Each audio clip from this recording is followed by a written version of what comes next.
Champignon Média, média qui communique la vie.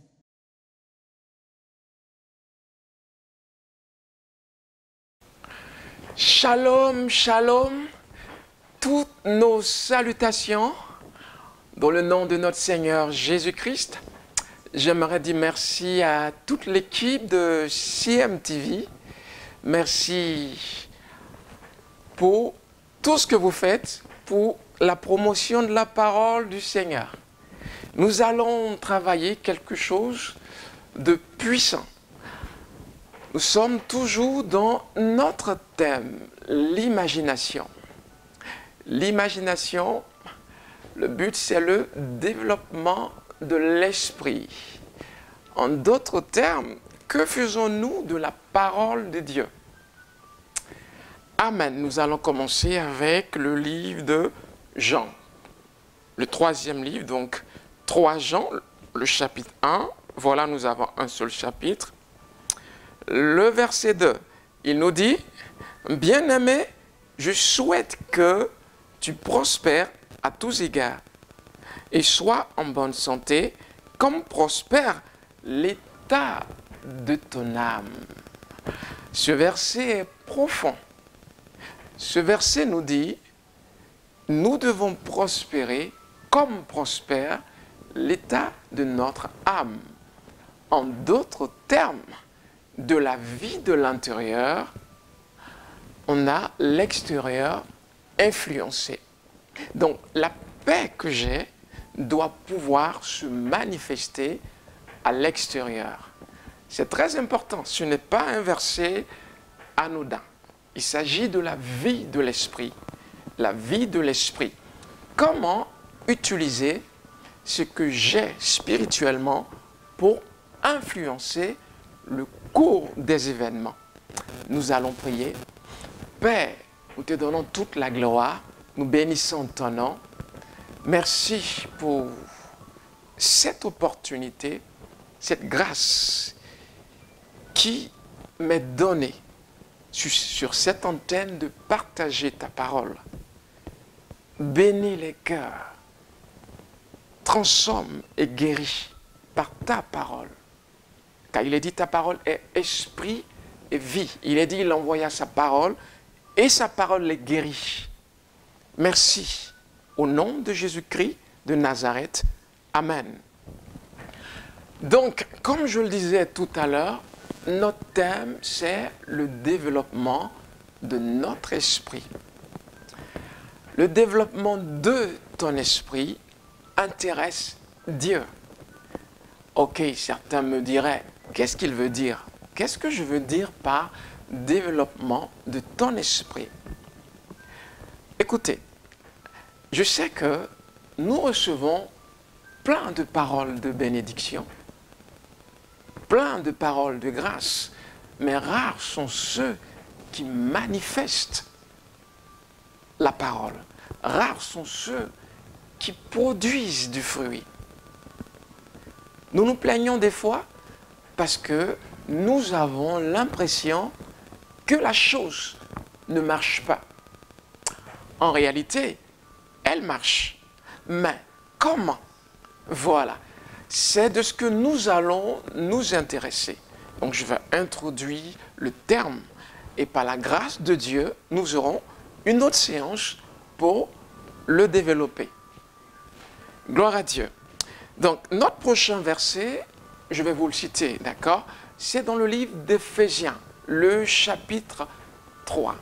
Il sera dit, à celui qui peut faire au-delà de ce que nous pouvons penser ou imaginer, par la puissance qui agit en nous.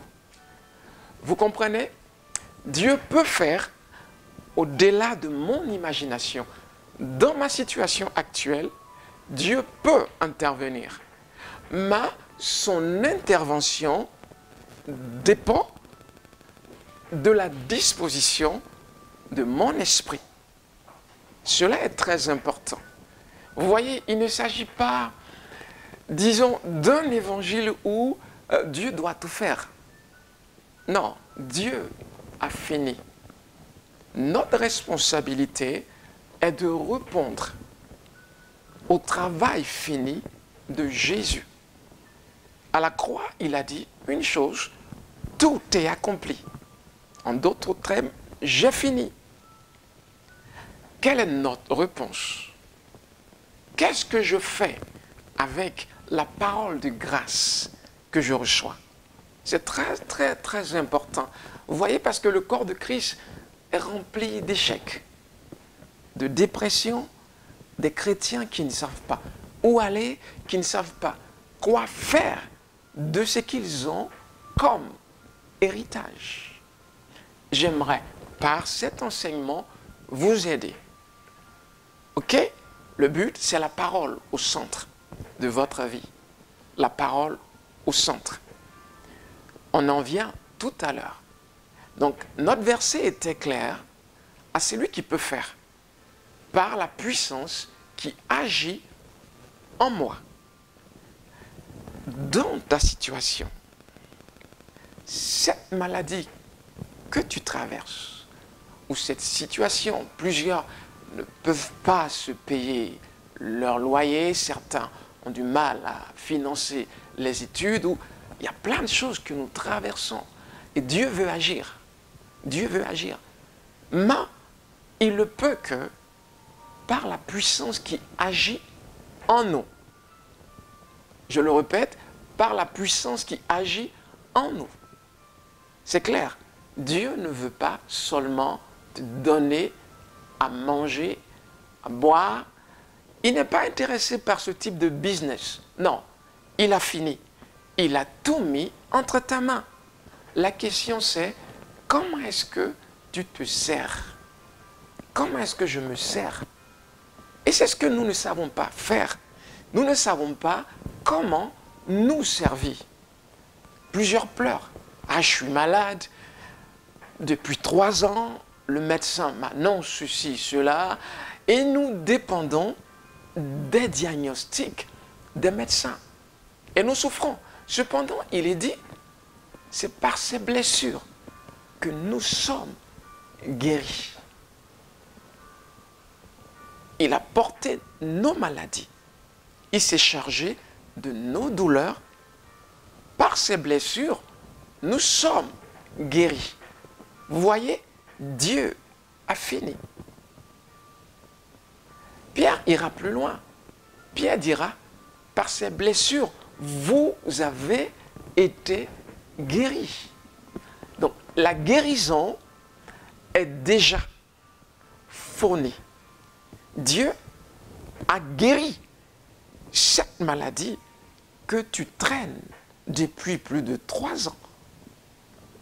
La question, c'est comment est-ce que je me sers? Comment est-ce que je me sers? Il ne s'agit plus de prier des heures pour obtenir la guérison, passer des heures à prier, à jeûner. Non, non, non. Il s'agit de comprendre le processus. La parole marche. La parole fonctionne. Elle est faite pour être utilisée. Dans le livre de Hébreux 4, au verset 12, il nous sera dit, c'est une épée. Elle est vivante, elle est efficace, elle est tranchante, elle est active. Vous voyez? Donc, si vous savez comment l'utiliser, elle peut agir dans la situation que vous traversez en ce moment. Écoutez, ce n'est pas une question d'évangile, de prospérité ou de quoi que ce soit. Nous vous prêchons la vérité biblique. Comprenez une chose. Pourquoi est-ce que Jésus meurt? Pourquoi? Dieu n'est pas intéressé par cette vie de défaite que vous avez. Cette vie de défaite. Vous tombez à tout vent. Tout vous fait souffrir. Et les chrétiens sont devenus la risée de tous. Dépression, Hey! Il a dit, je puis tout par celui qui me fortifie. En lui, nous sommes plus que vainqueurs. Jésus nous apporte quelque chose. La vie. Et c'est de cette vie que nous allons parler. Je suis en train d'introduire. Vous voyez, dans ce jardin, à la base, Dieu vous a créé pour dominer sur les circonstances. Dieu t'a créé pour que tu règnes. Il a dit, créons l'homme à notre image et qu'il domine sur les circonstances. Alors, Dieu vous a créé maître de votre monde, maître de vos situations, de vos circonstances. N'acceptez plus cette vie de défaite. N'acceptez plus cette vie où l'ennemi vous marche là-dessus. Il est temps de se réveiller. Gagner est important. Il ne s'agit pas seulement d'aller au ciel. Le ciel, vous l'avez déjà gagné. Vous êtes déjà sauvé. Oui, ce n'est pas moi qui le dis, c'est la Bible. Il est dit, il a aimé le monde et il a donné son Fils unique afin que quiconque croit en lui ne périsse point, mais qu'il ait la vie. Qu'il ait la vie. Il s'agit du ciel, la vie. Parce que sans cette vie, je ne peux pas hériter du royaume des cieux. Il m'a sauvé. Je suis sur cette terre pour un but, faire l'expérience de cette vie, démontrer cette vie. La loi, le principe selon lequel votre corps se dégrade. Vous voyez, dans ce jardin, il y avait un fruit à ne pas toucher. Ève l'a touché, Adam l'a touché. Dieu avait prévenu. Dieu a dit, si vous mangez de ce fruit, vous mourrez. Ils l'ont mangé. Sont-ils morts physiquement? Non. Mais spirituellement, ils se sont éloignés. Éloignés. En d'autres termes, la mort a saisi cette occasion et a commencé à dégrader la vie de l'homme. C'est ce qui explique la pauvreté que nous vivons, cette souffrance. Écoutez, je vais vous faire un résumé simple. Il y a trois choses que nous combattons. Le péché, la maladie, donc la mort, et la pauvreté. Parce que nous avions tout dans ce jardin. Puis nous sommes tombés. Quand Adam et Ève ont péché, ce qui s'est passé, c'est que Satan est devenu maître de ce monde. Il est devenu maître du monde. Nous lui avons légué notre autorité et notre domination. C'est ce qui explique notre souffrance. Il domine, il règne. Et même avec l'évangile, plusieurs sont encore victimes de ses œuvres. Et j'aimerais vous aider à vous en sortir. Restez connectés et suivez. D'accord? C'est un fil. Il faut suivre. Nous allons quelque part dans la vie de règne et de domination. Car il est écrit, ceux qui ont réussi, ceux qui ont reçu ce don de la grâce et l'abondance. Ok? L'abondance, l'abondance. Donc, disons, l'abondance de la grâce et le don de la justice régneront sur cette terre. Donc, il y a une vie. Une vie. Il y a ces trois choses que vous devez dominer. Écoutez, si vous restez pauvre, vous ne pourrez pas étendre l'évangile. Et Satan tient à cette chose. Vous maintenez pauvre dans le manque, afin que vous puissiez maudire Dieu, afin que vous puissiez vous plaindre. Écoutez, cet évangile dit que de riche qu'il était, il se fait pauvre, afin que par sa pauvreté, vous puissiez expérimenter quoi? La grâce, la faveur. En d'autres termes, reprendre ce que Satan vous a enlevé. Je suis en train de te dire que la misère que tu vis aujourd'hui, hey, un esprit peut être derrière. Et pour cela, il faut que tu te réveilles, il faut que tu utilises les moyens spirituels pour renverser la situation. C'est important. J'ai parlé des 3 éléments que nous combattons. C'est ce que Satan nous a volé. Il nous a pris ce qui nous appartenait. Et nous devons nous réveiller et lui prendre cela. C'est la raison de Jésus. C'est ce que nous allons appeler la bonne nouvelle de l'Évangile. C'est aussi simple que ça. Tu n'es pas sauvé pour seulement aller au ciel. Nous sommes sauvés d'abord pour démontrer la vie de l'Évangile sur la terre. Ok? Démontrer la vie de l'Évangile sur la terre. Écoutez, notre place au ciel dépendra de notre victoire sur la terre. Il ne s'agit pas de rentrer au ciel. Nous rentrerons au ciel. C'est sûr. Nous rentrerons au ciel. Mais quelle est la place que vous aurez au ciel? Votre développement actuel vous assure une place plus grande dans ce ciel. Est-ce que quelqu'un me comprend? C'est tout simplement ça, l'Évangile. Avant la chute, ce corps était en pleine santé. Avant la chute, nous ne connaissions pas la pénurie. Avant la chute, nous vivions dans l'harmonie. C'est la raison tout simplement de Jésus. Il arrive, il vient pour non seulement rétablir la connexion avec Dieu, mais encore plus. Parce que vous savez, il ne nous ramène pas dans le jardin. Il nous donne plus. Parce que s'il nous ramène dans le jardin, c'est qu'alors, nous sommes au même niveau d'autorité que Satan. Parce que ce que Satan possède aujourd'hui comme autorité, c'est celle que Adam lui a donnée. En tout cas, sur la terre. Ce qu'il a pour dominer la terre, c'est ce qu'il a pris d'Adam. Alors Dieu vient nous donner plus que ça.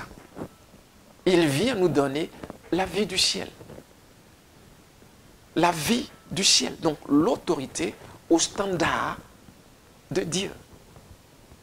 Il est dit, voici les miracles qui accompagneront ceux qui auront cru. Amen. Il est dit que toi, mon frère, toi, ma soeur, tu es assis à sa droite dans les lieux célestes. En d'autres termes, revêtu de puissance sur cette terre. Donc, en devenant chrétien, en naissant de nouveau, Dieu nous place au-dessus de l'adversaire. Donc, nous ne pouvons pas être au-dessus de l'adversaire et être victime de ses œuvres. Vous comprenez? Est-ce que vous me suivez? Ce que je suis en train d'expliquer est important. J'ai dit que vous ne pouvez pas être au-dessus de l'ennemi et être victime de ses manigances. Il est temps de se réveiller. Il est temps de se réveiller. Il est dit tel il est, tel nous sommes dans ce monde. Et je lisais ce matin le livre de Jean 17 au verset 22. Jésus a dit, la gloire que tu m'as donnée, je leur ai partagée.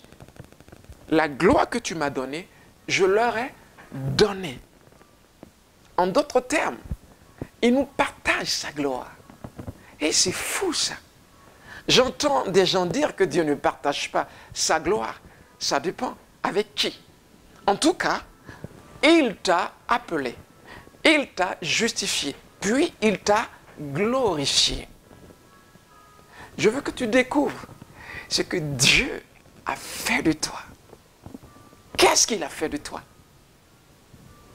Tu es fils de Dieu. Tu es fille de Dieu. Cette situation doit s'arrêter. Et pour qu'elle s'arrête, tu dois faire quelque chose. Amen. La première des choses, c'est ce dont nous avons parlé, comprendre ce que tu es. Je sais qui je suis. Je suis assis à sa droite, dans les lieux célestes. En d'autres termes, revêtu de puissance et d'autorité. Parce que quand on parle d'être assis à la droite de Dieu, on parle de domination. Et je vous ai parlé tout à l'heure du livre de Romains 5, je pense bien, le verset 17. Il est dit, ceux qui ont reçu le don de la justice, l'abondance de la grâce, régneront dans ce monde.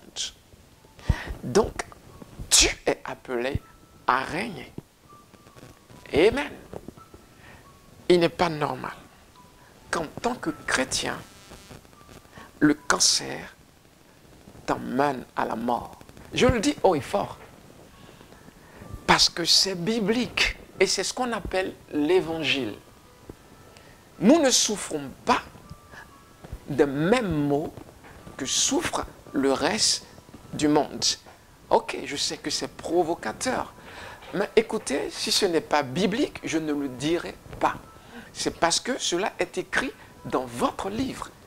Il a porté votre maladie. Il s'est chargé de vos douleurs. Cette parole marche. Et je veux que tu l'expérimentes. Je veux que tu puisses l'expérimenter. Soit au-dessus des challenges, soit au-dessus des circonstances. Développe ton esprit. Écoutez, ce n'est pas un péché d'absorber un comprimé de Doliprane. Mais on peut vivre au-dessus. S'il est mort et que par ses blessures, j'ai été guéri, je peux expérimenter la guérison divine. Et je dois exercer mon esprit à cela. Je dois commencer à marcher dans cette dimension où on règne sur la maladie. Je vous l'ai dit. Il y a 3 choses que nous combattons. Le péché. Ok? Et la Bible dit, il a enlevé nos péchés. Je pense que c'est dans le livre d'Apocalypse, le chapitre 1 au verset 6. Il a enlevé nos péchés. Vous voyez, parce que s'il n'a pas réussi à enlever nos péchés, il a échoué à sa mission. D'où le chrétien n'est plus pécheur. Bien que, comme étant des péchés, ok, il n'est plus pécheur. Parce qu'il s'agit de l'esprit. Il s'agit de la nature de son esprit. Le pécheur, c'est celui qui n'est pas régénéré. Et les Anglais le disent bien. Ok? Chez les Anglais, les non-croyants sont appelés sinners, donc pécheurs. D'accord? Ils savent bien faire la différence. Vous voyez? Il a dominé le péché. Et notre rôle, c'est de vivre librement. La justice. La justice est d'abord une nature, puis après, nous la démontrons. D'accord? Par notre vie de tous les jours. On ne devient pas juste. On est né juste. Né dans son royaume. Comme juste. Je suis juste. Avant de commencer à pratiquer la justice. C'est très important. Donc, le péché est vaincu. La mort est vaincue. D'où la maladie est vaincue. La pauvreté est vaincue. Parce que quand on parle de la loi, la loi du péché et de la mort, c'est de ce qu'il s'agit. Et quand vous lirez le livre de Romains 8, au verset 2, il sera dit « La loi de l'esprit de vie en Christ m'a affranchi de la loi du péché et de la mort. » Vous voyez, il l'a faite. Et l'évangile donc, c'est de vivre ce qu'il a fait. C'est de manifester ce pourquoi il est mort et ressuscité. Hey, c'est beau, c'est magnifique. Ceux qui y arrivent, voici les vainqueurs. Vous comprenez? L'évangile n'est pas seulement d'aller au ciel. Dieu n'est pas... Écoutez, vous êtes sur la terre pour expérimenter sa nature, pour dominer les circonstances. Hey, c'est peut-être chaud dans ton foyer, c'est peut-être chaud dans ton travail, c'est peut-être chaud je ne sais où. Je viens te dire que Christ t'a placé au-dessus. Il y a une chose, il s'attend à ce que tu règnes. Il s'attend à ce que tu triomphes. Alors sors ce champion qui est en toi. Réveille cet homme. Réveille ce vainqueur. Vous voyez, à celui qui triomphe, il donne la couronne. Il est dit, gloire soit rendue à Dieu, qui nous donne de gagner, qui nous donne de triompher chaque jour. Dieu s'attend à ce que tu sortes de cette situation vainqueur. Dieu s'attend à ce que tu sortes de cette difficulté vainqueur. Cette maladie dans laquelle tu es aujourd'hui ne doit pas pouvoir triompher sur toi. Je te prêche la Bible et non pas mes sens ni mes sentiments. Je te prêche la vérité. Je sais qu'il y a une réalité, vous voyez, mais nous sommes appelés à vivre au-dessus de la réalité. Nous vivons par la vérité. La réalité, c'est ce que tu vois. Pasteur, j'ai prié, mais la tumeur est toujours là. Qui t'a dit qu'elle était là? Les radios? Le scanner? C'est là où ton problème se trouve. Il y a cette vie des sens, puis cette vie de la vérité. La vérité, c'est ce que Dieu dit. La vérité, c'est la parole de Dieu concernant ta situation. Qu'est-ce qu'il dit? Dieu n'a pas dans son livre tes défaites, mais plutôt tes victoires. Réveille ce champion qui est en toi. Il est temps de vivre l'évangile. J'ai cité ces 3 points, je les réitère. C'est très important. Ayez-les sous les yeux. Il est temps de vivre l'évangile. Arrêtez de vivre en fonction du système de ce monde. Vivez l'évangile. Exercez-vous à dominer sur ces 3 dimensions de la vie. Le péché, la maladie, donc la mort, et la pauvreté.